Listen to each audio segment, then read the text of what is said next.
Hi everybody, this is Taffy bringing you chapters 10 and 10x of my Cerulean Crescent 100% growth LTC. Chapter 10 is technically an escape map, but is more of a defend map in practice for us. We have a shiny new airship, but it needs supplies, so we needed to stop at 3 supply depots, after which the escape point opens up and everyone needs to get out. Because of how the eventing works, this forces us to take at least 4 turns to beat the map, setting the turn floor. This is quite slow by CC standards. There's only one other map in the main campaign that makes it to the 4 turn mark, and one side chapter that will exceed it. It does give us time to farm EXP on a bunch of our units. This is also the map where we can grab the second of Igo's documents. This map is a special one for Krynia. For story reasons, she spends the entire map as a Draco zombie with the same 1-3 range weapon the super boss from the previous map had. This map is kind of intended to be a training ground for her, since this is the only map where this weapon has infinite uses. In the future, it becomes a 4-use PRF. Sadly, she just doesn't end up having any unique contributions to bring to the table, though we do have her do a couple of things on this map.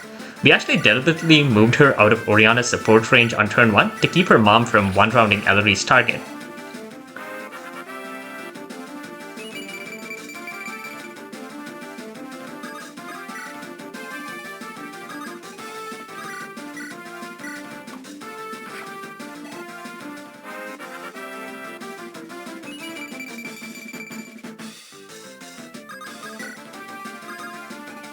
Ellery will return Gambler's Folly, Fancy Stabber, and later Plucker's Gift to the convoy to let them be used elsewhere.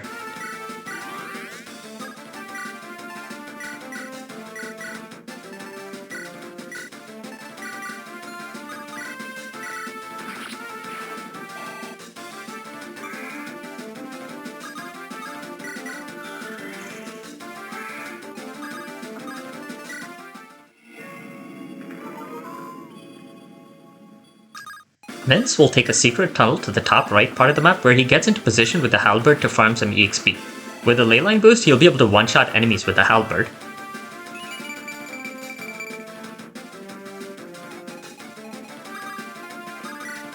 Lindros will take the enemies in the center left, using guidance to just walk 10 squares. All the bosses on this map have droppables.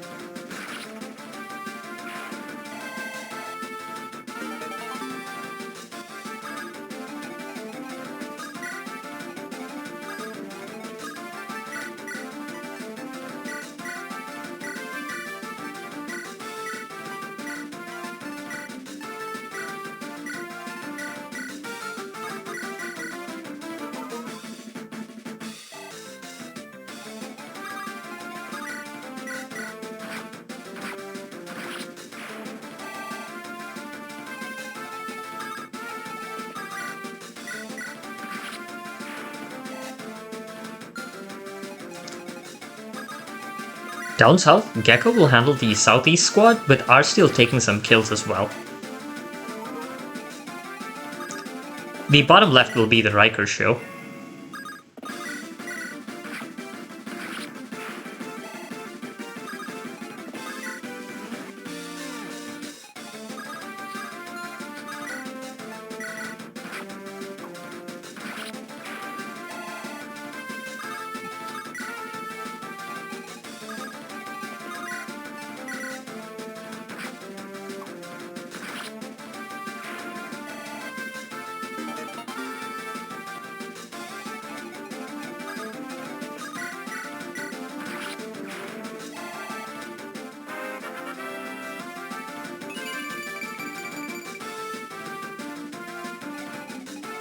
This is our airship, the Seahawk 2. It has 10 move and access to the supply. It will show up on several, though not all, outdoor maps. Here, it starts off with a 1-use storm cannon, which is basically a delete button for a problematic enemy. The Seahawk 2 has static stats and cannot grow, aka is an EXP thief. Since it's a little difficult to completely clear out any depot's surroundings on turn 1, we go to the bottom right depot and pick off the archer, who does effective damage to it.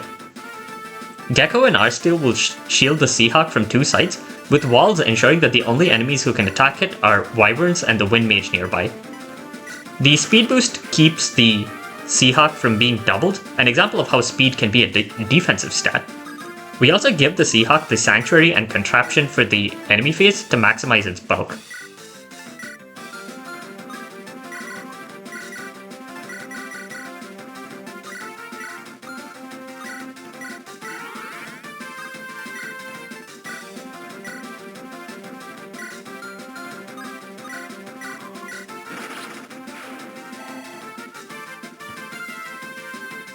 Jack here does absolutely nothing in the clear. I had a spare deploy slot and I figured I'd throw him a bone by giving him a non-mandatory deploy. We also have a temp unit, Orin, though as you'll see later, it's probably supposed to represent both him and his wife Nerissa. They're the temp unit boat, which has power staff and a ship-specific ballista and physic. Story-wise, we're basically facing off against a bunch of enemies we've made in part 1, and it's meant to be a desperate scramble to get what you need done before a monster attack. Instead, we can enjoy the wonderful sight of EXP bags donating themselves to us.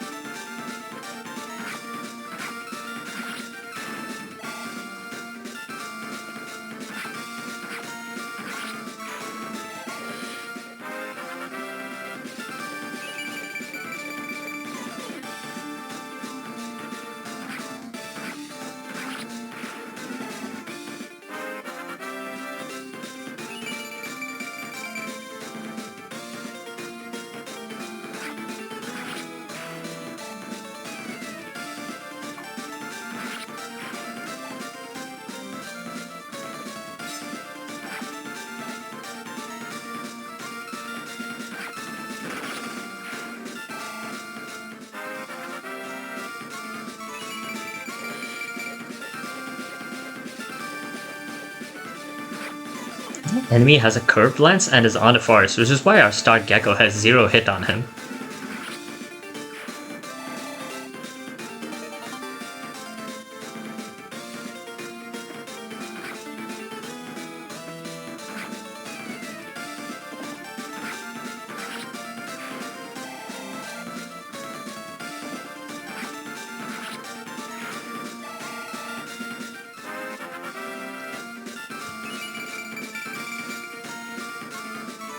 Mince hits C axis there, though he still needs more stats for his work in chapter 19.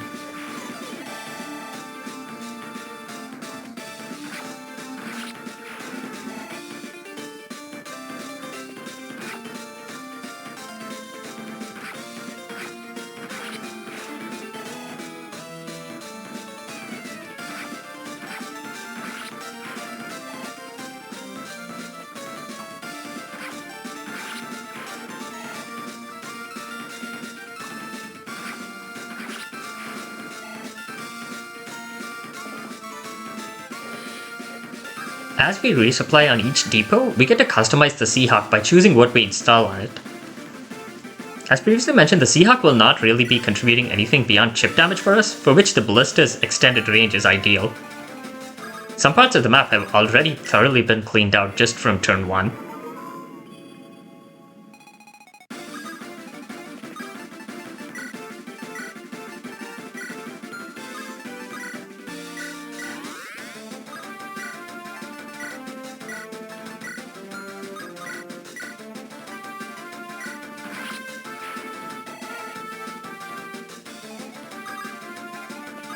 Gecko saunters off to the bottom right to kill the returning boss from chapter 3 over there.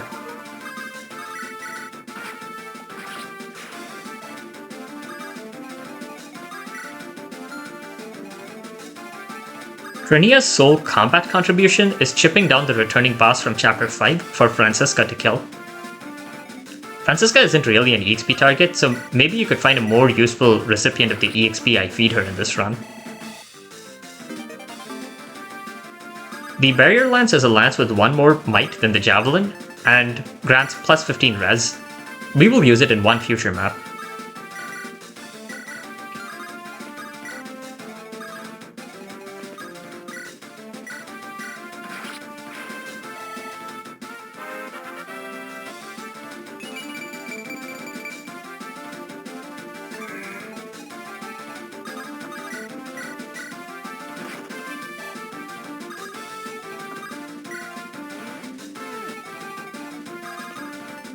Lindros follows Mince through the tunnel to pick off the top right boss, who guards our next supply depot.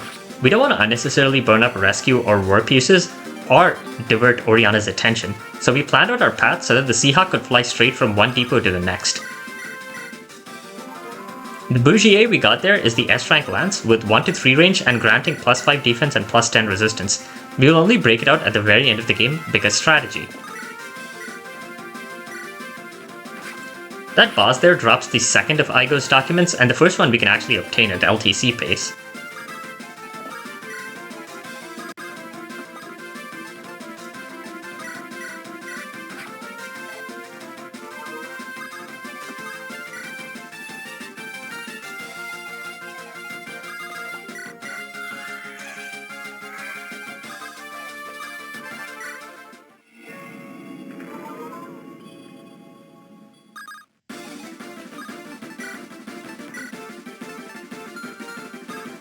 Emblem marches to the north and uses our shiny new killer lance to pick off some enemies, including a boss.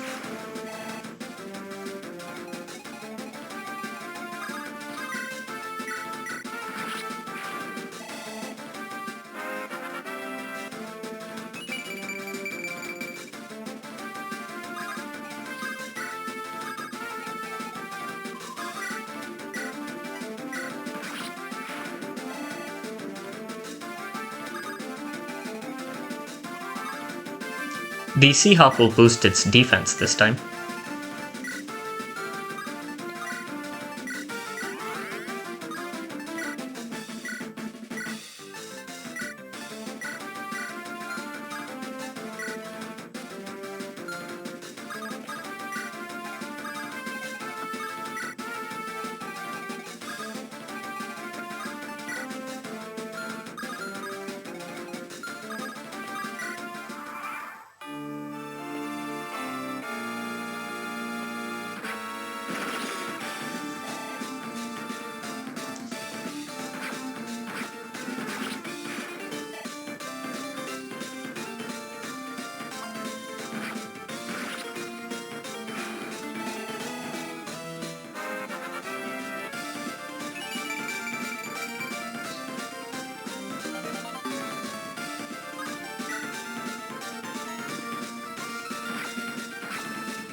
The other two installations on the ship honestly don't matter. I ended up taking the Bolter and the Chukanu. The reinforcements who spawn in this map are sadly too far away to kill, since turn 3 is when we need to start retreating our units to the escape point in the center, in preparation for next turn. We dump Plucker's Gift and Convoy, since the ship doesn't quite have another depot in range. In some incredible gameplay story dissonance, the airship can also squeeze through that tunnel. The act of doing this gives it the chance to take Plucker's Gift out of Convoy, go through the tunnel, reach the depot, and then dump the item back in Convoy.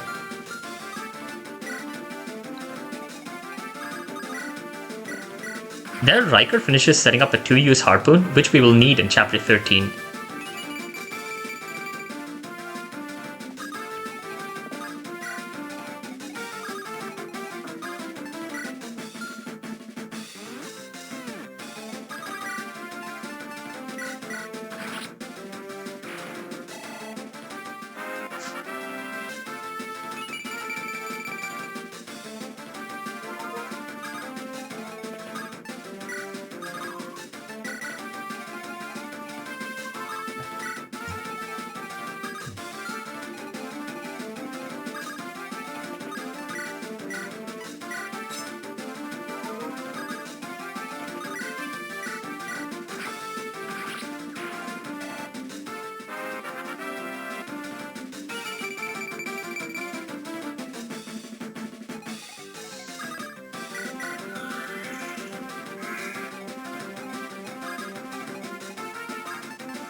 Turn 4 is when we get out of there. The only meaningful move we can make is squeezing in a heal on Ellery with Oriana's help.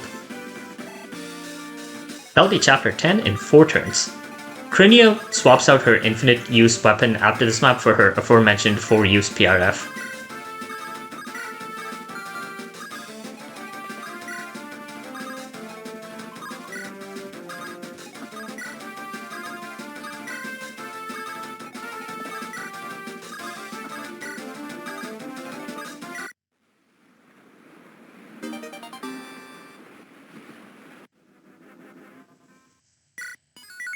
Chapter 10x is our next interlude. We grab our rewards for completing Spice's and Old Bob's quests. We sell a rare ore we got from chapter 8, which might surprise you, but we will get another one before we have to turn in Hammer Helly's quest items.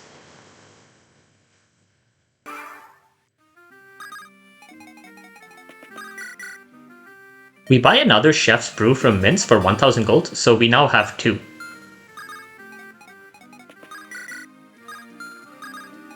We find Tazzle, and in gratitude for our incredible seed investment in 3x, he will just hand over a vulnerary and the S-rank bow.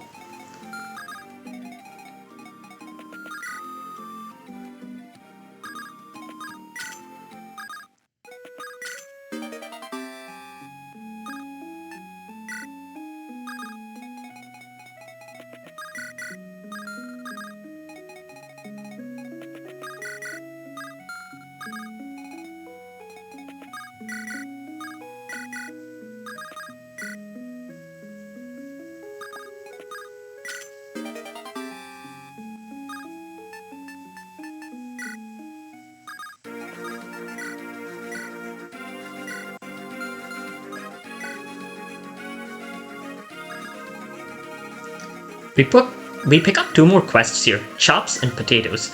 Chops requires us to kill an extra boss in chapter 12, which we'll be glad to do. Potatoes quest we sadly must skip. It requires us to visit 2 spots in chapter 11, but we don't have the time to do it.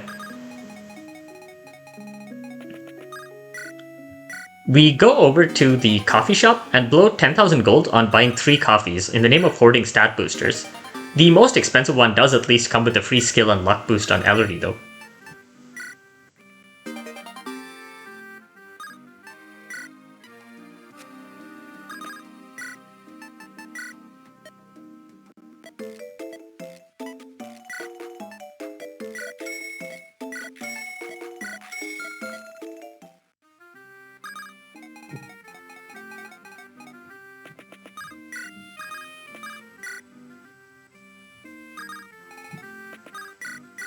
Jake gives us a quest to deliver food to Inan, which we will revisit in chapter 14. We could just swipe the food since they're stat boosters, but we'll do one better. The game considers Chef's Brews as valid food, and so we will substitute 2 of these items with Chef's Brews, letting us keep 2 more stat boosters while still collecting the quest rewards. There was a secret shop again there, but we have no need for it. We buy some javelins and harpoons to round out the interlude.